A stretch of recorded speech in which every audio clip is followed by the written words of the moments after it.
Our topic is the Mittler Rebbe. Today is the birthday and the Yartzeit of Stalkes Elul of the Mittler Rebbe. Today is his birthday and his Yartzeit. Tonight and tomorrow is his Chag HaGeula. As I told you last week on Thursday when I did this, the Mittler Rebbe passed away on his 54th birthday. And there were a lot of reasons that caused him to pass away. One of them was the Gezerah, the Cantonisten. The Mittler Rebbe saw the decree of the Cantonists. I talked about this last week. And the Mittler Rebbe said, I can't handle this. And he left it for his son-in-law, the Rebbe, the Tzemach Tzedek.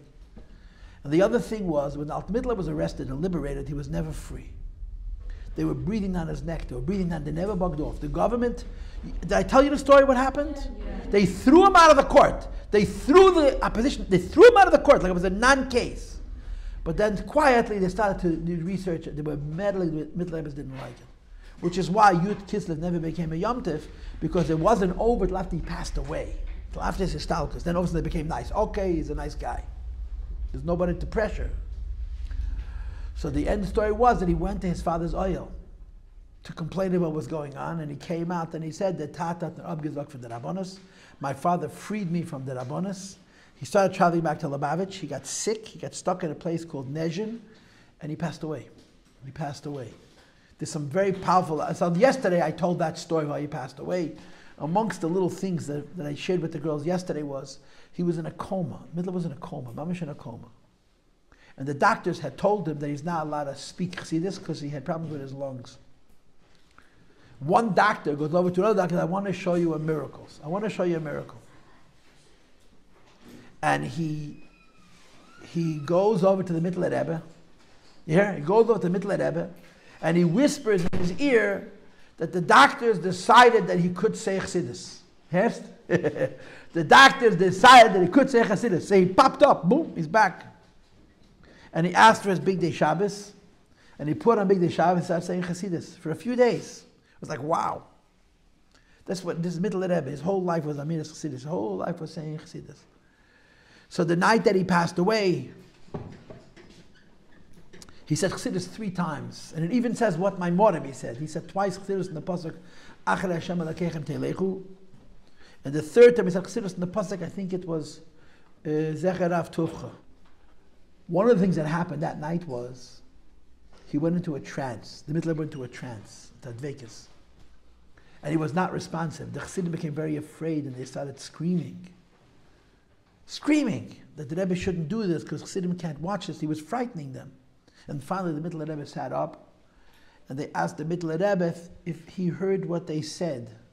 He said, yeah, I heard. What is such a holy neshama doing in such a lowly world?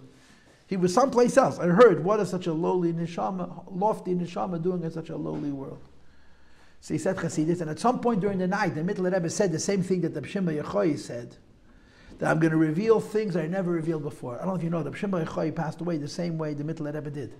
He called together the Chevre, he said Pnimis HaTorah, he said Kabbalah, he said Chassidus, and in the middle of saying Chassidus, he said the word Chaim and he passed away. The same exact thing happened by the Mittler Rebbe. But the Shimba Yochai said on the night that he passed away, I'm going to reveal secrets that I never revealed before, and he actually revealed them. The Mittler Rebbe said, I'm going to reveal secrets that I never revealed before, but he didn't reveal them. Why? And the way I'm picturing it was, there was a shul, the Mittler Rebbe was sitting in shul, and he probably spoke very softly, he was ill. So the Chassidim were like piling all over him, and the Mittler Rebbe was sitting, and he was preparing to say Chassidus, and in the middle of his preparations, a man was standing above him, like climbing atop him. And that's how I'm envisioning it. His hat fell. And it distracted the Mittler Rebbe from his focus. And the Mittler Rebbe said, this is a sign min hashamayim that I shouldn't reveal these secrets. And he started saying something else. And the Mittler Rebbe said, I'm going to reveal secrets like I never revealed before. Which was the same thing that Shimba Yochai had said the night that he passed away. Unlike Beimir, but Lepeil, the Mittler Rebbe did not reveal those secrets. He said Chassidus, and he middle of saying a Maimir, he said the pasuk Imcha B'Kir Chaim, Mechaya Chaim, and he stopped speaking. He passed away from saying Teda. Like the Sham went up Lamaila, like a kiss, from Lakus. I thought you can't pass away if you're saying words.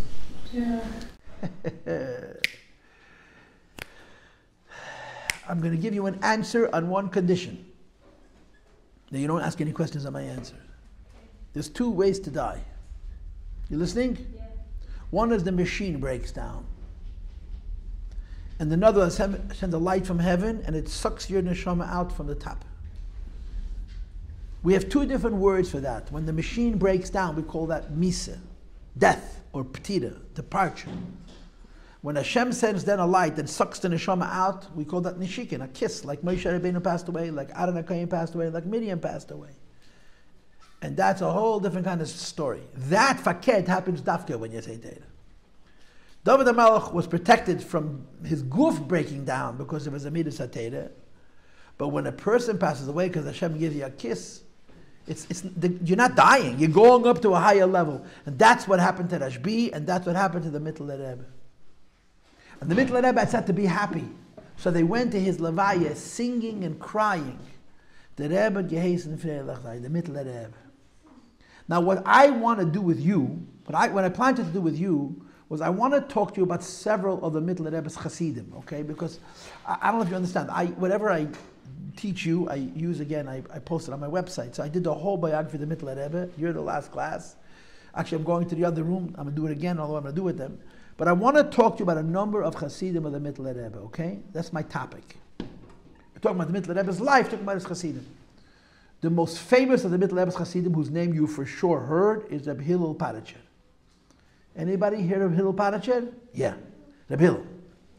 Hillel Paracher was a very, very big chassid. He was a very, very big chassid.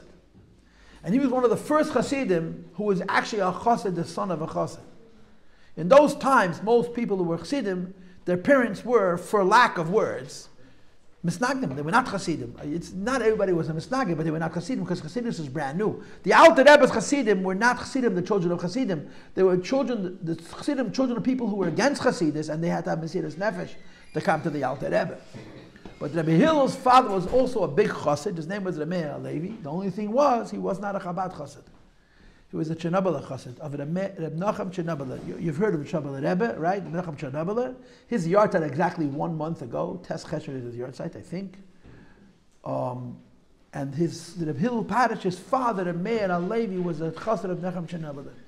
Reb Nachum Chernobyl. So Reb Hillel was, in that time, the unusual chassid ben chassid, the chassid, the son of a chassid. What's his story? He was a holy baby. He was a holy baby. As a baby, he was holy.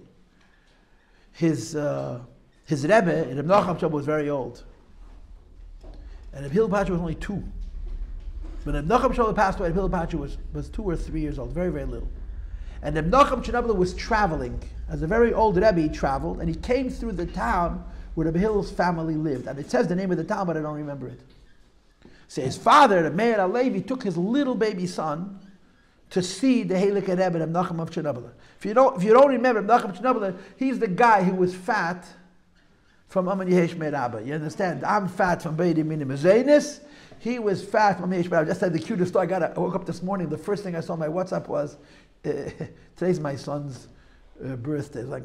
So he's married with children. So his wife said to the kids, okay, we have to give Tati a bracha. So his 3-year-old boy says, Baruch Ata Hashem, L'kenim Melechayim, Beidi Minim Zaynis. That's the bracha he gave his father. But it really happened. This actually happened. It's so cute. If you know my grandson, it fits for him. But anyway, Reb Nachum Chernobyl was fat from Aman Yehesh Me'Rabba, not from eating cake. He was a very old man. And the shtivel was small and very crowded, pushy. So the Meir HaLevi took his little boy and he put him up on the window. In other words, the windows were above the height of the people. It was a high window. So nobody could push him and he could see Reb Nachum. He was a 3-year-old. His father pushes him up on the window ledge, and he sees the old tzaddik Reb Nachum Chernobyl, and he starts to scream in the dialect that they spoke, in Ukrainian, fire. A 3-year-old saw a tzaddik, he saw fire. So Rabbi Hillel sort of was born holy. He was not an ordinary person. Imagine a 3-year-old kid sees a tzaddik and he doesn't see a person, he sees fire. It tells you who Rabbi Hillel was from childhood. Mikadosh me'rechem u'meleida. Anyway, he was a very good Chernobyl chassid, but Reb Nachum Chernobyl passed away when he was 3.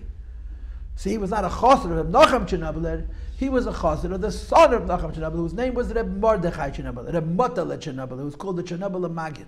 He was a big tzaddik, he really was a big tzaddik, But not like his father, he was very against the Alter Rebbe. His father, Reb Nachum, was a good friend of the Alter Rebbe's.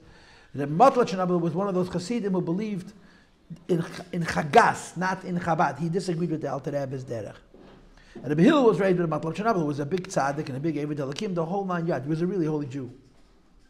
Today, there's a lot of Chernobyl Chassidus. Chernobyl Chassidus is one of the most well-established Chassidus even today. Skver, you heard Skver Chassidim? They're Chernobyl. Racham Strifk is Chernobyl. A lot of Chassidus today are Chernobyl. Chernobyl is it's very well, it's established. There's a lot of different branches of Chernobyl by different names. A lot of them don't even know. In any case, at some point, Reb Hillel was a brilliant kid. He was not normally smart. They called him the Chayla Mayid. You know why they called him the Chayla Mayid?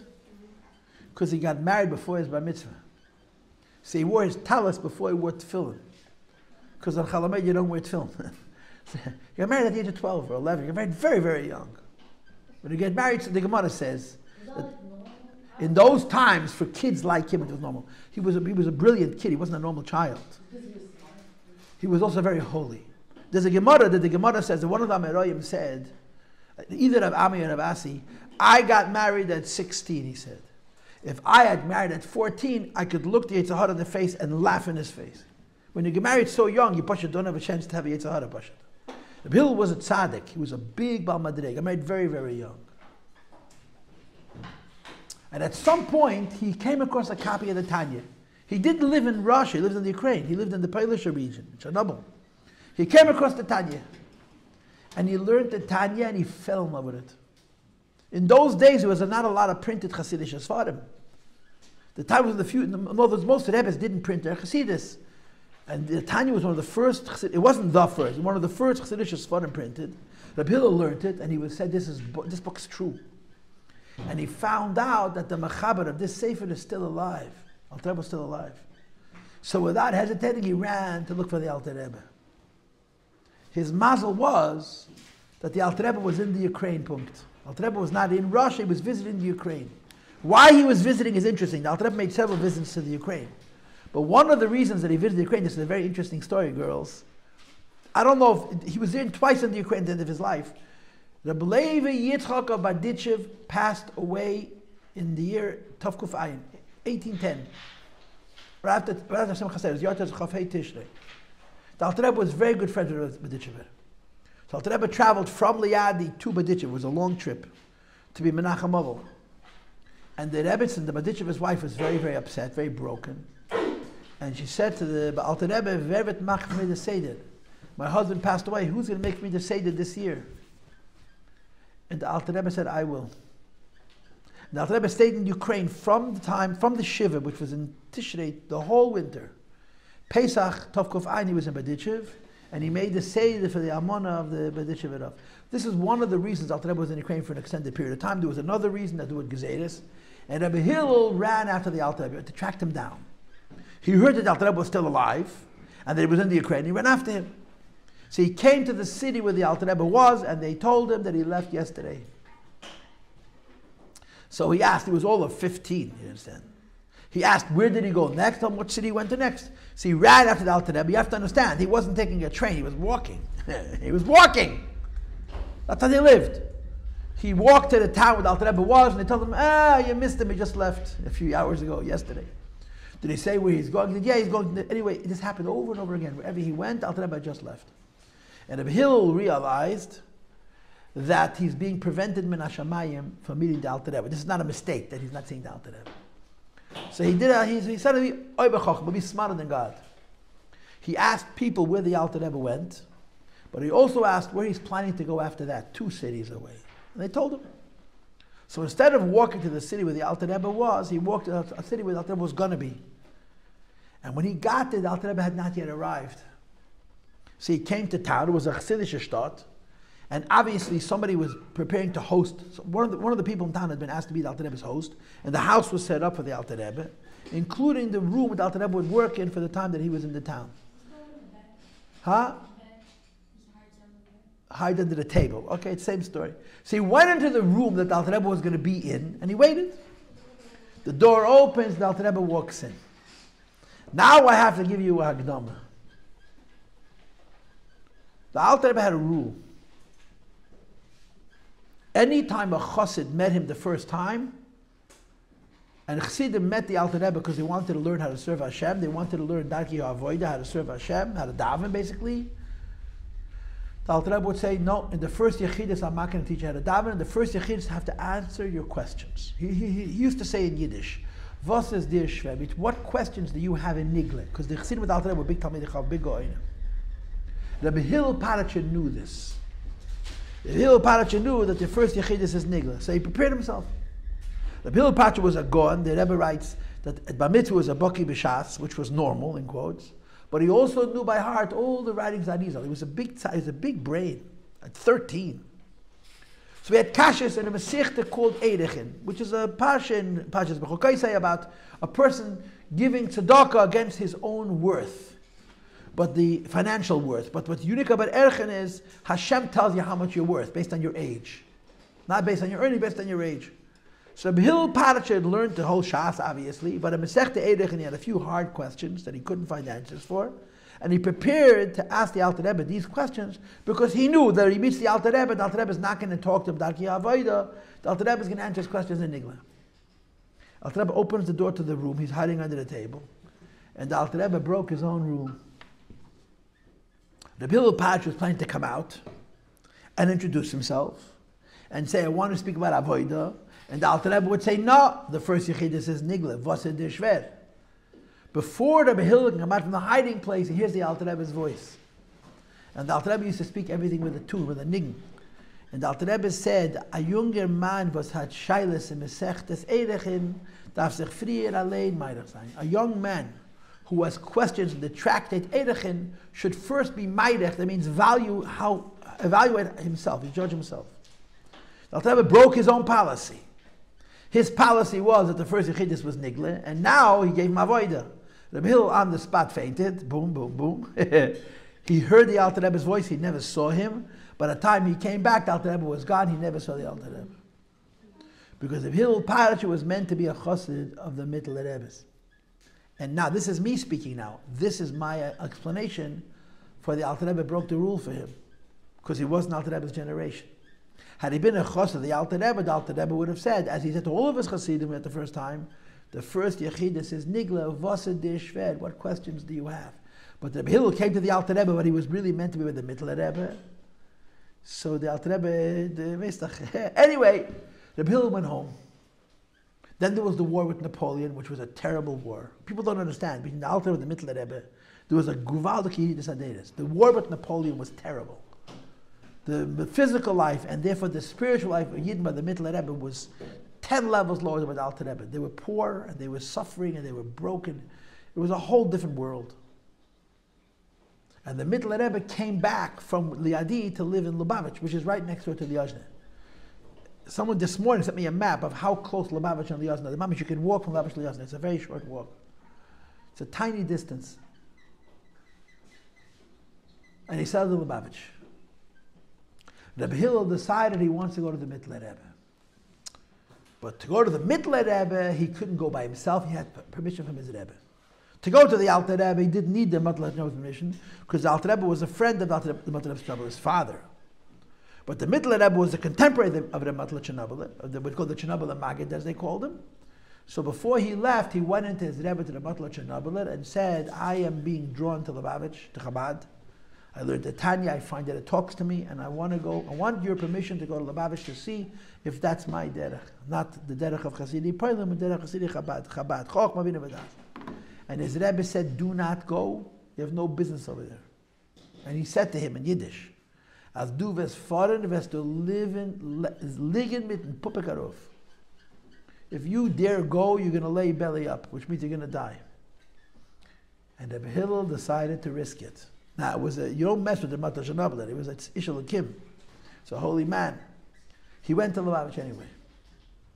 He was sitting in a wagon, and the horses were running fast, and they went over a bump, and he was thrown from the wagon, flung, he flew many feet, boom. He landed flat on his back. He should have broken every bone in his body. And he got up, walked back into the wagon and kept going to Lubavitch. And nothing happened. A nes golei. He comes into the middle of Rebbe,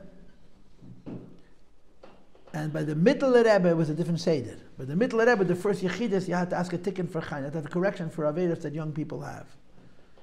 So the middle of Rebbe, so he came into the middle of Rebbe, he said, I want to speak in Yoni Avodah. And the middle of Rebbe told him, the Seder over here is, as the Ersh Yechidus, that Vetna tikkun of Chaim. For the first Yechidus to speak about this Avedas. So he told the middle of Rebbe, I don't have any Avedas. I don't have Avedas. He got married to an Avedas. So the middle Rebbe told him, "What's means to Azevi Ivan? I mean Avedas like a goy. I mean Avedas bedakis, ubedakas edel and edeler." He came to the middle Rebbe. Anyway, after the Yechidus, he told the middle Rebbe, I got to tell you something. My former Rebbe warned me that if I'm going to go to you, and the middle Rebbe interrupts him, it says, "Bist doch gelegen mitten Pupik Haruf." He interrupted, but you already lay belly up. I mean, you think it was a mistake that you flew out of that wagon and landed on your back and nothing happened? What your Rebbe said happened. Now, but then I put my hand underneath. He didn't say that, but it was implicit. And I made that you should fall, boom, and get up and go right there. You didn't break your bones. The middle Rebbe said, you're good. He was chassid number one of the middle Rebbe, Rebbe Hillel Paratcher. There's a lot of nice things about Hillel Paratcher, but there's also important things about Hillel Paratcher. One of the important things about Hillel Paratcher was that Hillel Paratcher felt that having a Rebbe is not enough. Rabbi Hillel Paratcher said that a chassid cannot have only a Rebbe. He needs also a mashpia. But the word mashpia hadn't really been created yet. So he used to say, every chassid needs a Rebbe and a chassid. He meant a Rebbe and a mashpia. And he was sort of the prototype of that idea. Who was his chassid? A chassid of the Alter Rebbe, whose name was Reb Zalman Zezmer. Zalman Zezmer was such a great chassid that there are thoughts from Zalman Zezmer which are quoted in Maimorim. The Lubavitcher chassid, in the entire 7 generations of Chassidus, whose words are quoted in his name, in a Maimir, are Reb Zalman Zezmer. He was a very big man, with a great mind. The Hillel Paratcher says, in my lifetime, and Hillel Paratcher was a Jew, at 13 years old he knew the whole Shas and the whole Kisvei Arizal. He was no slouch. He was brilliant. And Hillel Paratcher said, he writes in the first Ha'ara in Kuntas HaYispoilis, his beautiful Kuntas HaYispoilis, I saw people with crazy brains, and the Hillel Paratcher, in a way, sort of set the standard for you needing Asay L'Charaf, having a mashpia. He himself would be the mashpia to many chassidim. A lot of the greater chassidim for the next generation were his talmidim. The Tzemach Tzedek used to send his younger light to the Hillel. The Hillel Paratcher was a Rav in a big city. First in Babroisk and then in Paratcher, he was a big Rav. And the Tzemach Tzedek used to send people to him. All the young chassidim who would later become the famous chassidim would go to Paratch and they would sit by Reb Hillel, and Reb Hillel would teach them how to be a chassid. He would act as the mashpia who would help them appreciate the words that they received from the Rebbe. Right? This is what he himself did. That a chassid needs a Rebbe mit a chassid. It's not enough to have a Rebbe, you have to have also a chassid. Rabbi Hillel himself practiced this. Rabbi Hillel Paratcher practiced this. Rabbi Hillel was the chassid of the Mittler Rebbe. The Mittler Rebbe's chassid, the Mittler was the Rebbe for 15 years, which is a very short time. Very short time. Tzemach Tzedek was the Rebbe for close to 40 years. Think about the difference. Rabbi Hillel, the Mittler Rebbe was the Rebbe for 15 years. It was a blink. But it was a whirlwind. The Mittler Rebbe's generation was so intense. Because the Mittler Rebbe used to say Chassidus for hours straight. The Mittler Rebbe would speak and speak. And the miracle of the Mittler Rebbe was that he had people who could listen that long. He raised up his Chassidim. Rabbi Hillel Paratcher was Chassid number one of the Mittler Rebbe. And the Mittler Rebbe didn't just teach him Chassidus, the Mittler Rebbe taught him how to daven. Chassidus Chabad is avodas hatefillah. The Mittler Rebbe taught Rabbi Hillel Paratcher to connect to the Eibush, that he was a die-hard Chassid of the Mittler Rebbe. I read someplace that when a Chassid has a Rebbe and his Rebbe passes away, even if he has another Rebbe after that, he stops growing. Rabbi Hillel Paratcher would have been even greater had the Mittler Rebbe lived longer. Because although he was a very big chassid of the Rebbe, the Tzemach Tzedek, his first loyalty, the Rebbe who taught him how to serve Hashem initially, was the Mittler Rebbe, and the Mittler Rebbe passed away. By the Tzemach Tzedek, he was the greatest chassidim, but it wasn't the same thing. The Mittler Rebbe said that he has expectations from his chassidim. He wants to from his chassidim. And we're talking about the Hillel Paratcher because of the Talmud of the Mittler Rebbe, the Chas Mittler Rebbe's. The Mittler Rebbe said there are only two Chassidim that I got everything that I wanted from them. Only two Chassidim that I got from them everything I could expect. Reb Hillel Paracher, and another Chassid, name is Reb Notala Mimal Stitzniya, which I'm going to talk about next. Another Chassid, it was a different conversation, very different kind of personality. Reb Notah, Nun Tes Ein, Mimal Stitzniya, it's like 7 syllables. Too many syllables for me. Reb Hillel Paracher was unbelievably great. The story was that he was very frum. Reb Hillel Paracher was crazy. I got 5 more minutes. Meshuggah frum. And the Chassidim used to say that he's far from, that he's carried, he's OCD, There's a line between frum and Meshuggah, OCD. So someone said to the Mittler Rebbe, someone who by the Alter Rebbe says, your Chassidim, they're a bunch of phonies. They're not like by the Chassidim by your father. He said, for example, this young guy. And he pointed at the Hillel Paracher. And the Mittler Rebbe said, oh, no, not this one. I maybe agree with you, but this one? Hitake is a young Chassid, he was not by my father.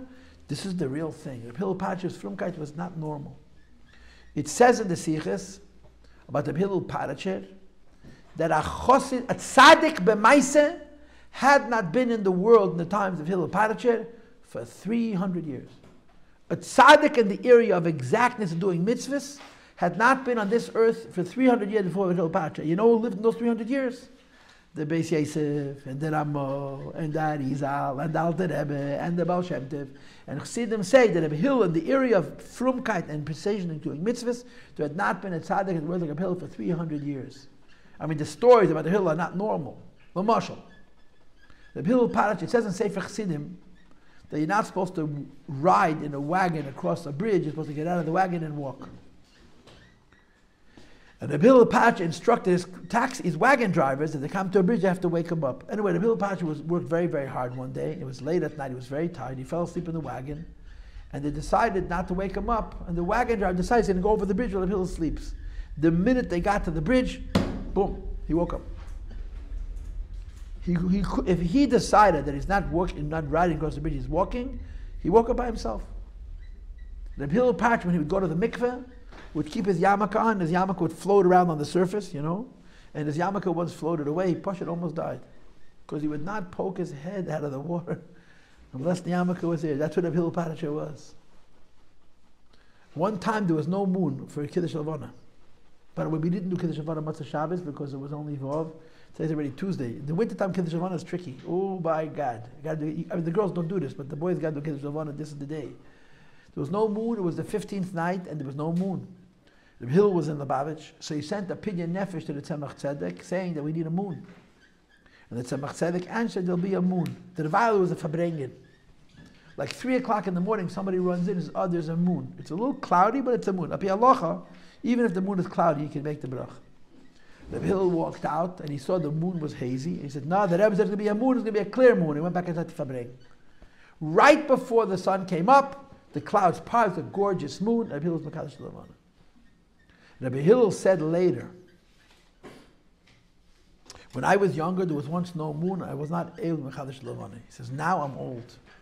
If the moon wouldn't come out, I don't know if I would survive. Meaning he would have so much pain, so much agmas nefesh, from the fact that he couldn't do this mitzvah, which is only a derabanan, it would literally have killed him. It would have killed him. Rabbi Hillel. That was the kind of frumkeit that Rabbi Hillel had. He was an incredibly frum person.